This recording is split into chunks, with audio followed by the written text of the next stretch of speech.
Assalamualaikum warahmatullahi wabarakatuh. Perkenalkan, nama saya Mutia Fazila NIM 23042311. Baiklah, saya akan menjelaskan tentang filosofi kekuasaan, teori pembagian kekuasaan, kewarganegaraan, dan legis legitimasi, asal-usul negara, teori kedaulatan negara, syarat negara, dan pemerintahan umum. Yang diampu oleh dosen pengampu yaitu Dr. Nora Eka Putri, SIP, MSI.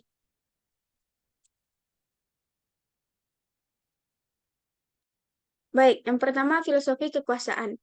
Pada dasarnya, kekuasaan dapat diartikan sebagai suatu kemampuan yang dimiliki oleh individu atau kelompok untuk mempengaruhi orang lain. Oleh sebab itu, bagi pemegang kekuasaan bisa dibilang memiliki tanggung jawab yang besar karena bukan hanya memberikan pengaruh terhadap seorang, tetapi juga bisa memberikan pengaruh terhadap lingkungan. Selain itu, pengaruh yang diberikan dari pemegang kekuasaan bisa berdasarkan keinginan atau kepentingan untuk bersama.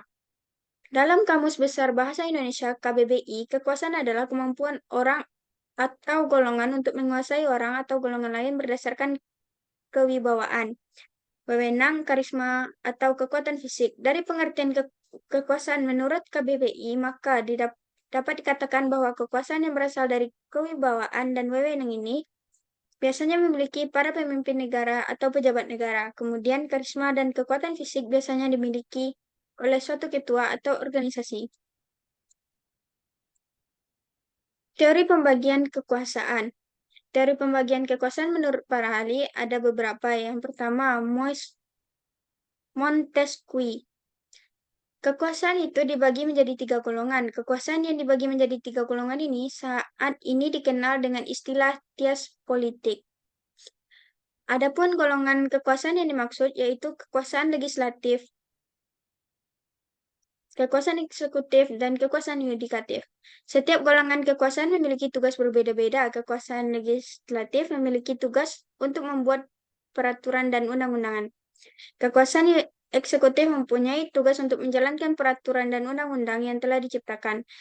Kekuasaan yudikatif mempunyai tugas untuk mengadili suatu seorang yang memiliki kesalahan atau pelanggaran sesuai dengan undang-undang berlaku.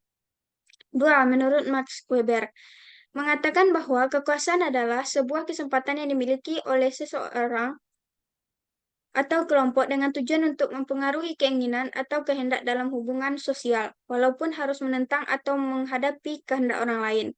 Berdasarkan pengertian ini, kekuasaan dapat diartikan sebagai sesuatu yang menyeramkan karena harus memaksa orang lain untuk mewujudkan keinginannya. 3. Rahman Surbakti.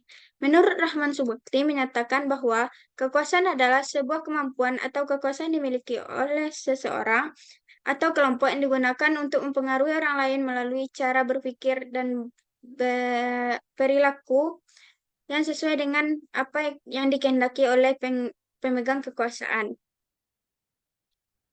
Kekuasaan, wewenang, dan legitimasi. Kekuasaan adalah kekuasaan itu secara umum diartikan sebagai sebuah kewenangan yang dimiliki oleh individu atau kelompok untuk menjalankan sesuatu, baik bersifat wajib atau haknya saja. Oleh sebab itu, kekuasaan hanya sebagai pengertian atau pemahaman saja jika tidak diterapkan atau dijalankan. Kewenangan merupakan hak dan kekuasaan pemegang jabatan untuk memilih mengambil sikap atau tindakan tertentu dalam melaksanakan tugas, yang mempunyai peran sebagai penyeimbang terhadap tanggung jawab guna mendukung berhasilnya pelaksanaan tugas. Legitimasi adalah penerimaan dan pengakuan atas wewenang yang diberikan oleh masyarakat kepada pemimpin yang telah diberikan kekuasaan. Sumber legitimasi telah berubah dari sudut pandang. Kekuatan fisik dan militer menjadi dukungan dari masyarakat secara masif.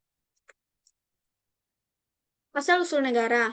Terbentuknya negara dapat terjadi karena adanya hukum alam. Teori hukum alam mengungkapkan jika hukum alam tidak dibuat oleh negara, tetapi adanya kehendak dari alam. Thomas Aquinas memaparkan jika pembentukan serta keberadaan negara tidak dapat lepas dari hukum alam. Adapun beberapa teori yang mengemukakan asal usul negara, yaitu teori yang bersifat ketuhanan Teori yang didasari kekuatan dan atau kekuasaan, teori perjanjian masyarakat, teori hukum alam. Kedaulatan negara. Kedaulatan negara berarti kekuasaan tertinggi suatu negara berada pada negara itu sendiri.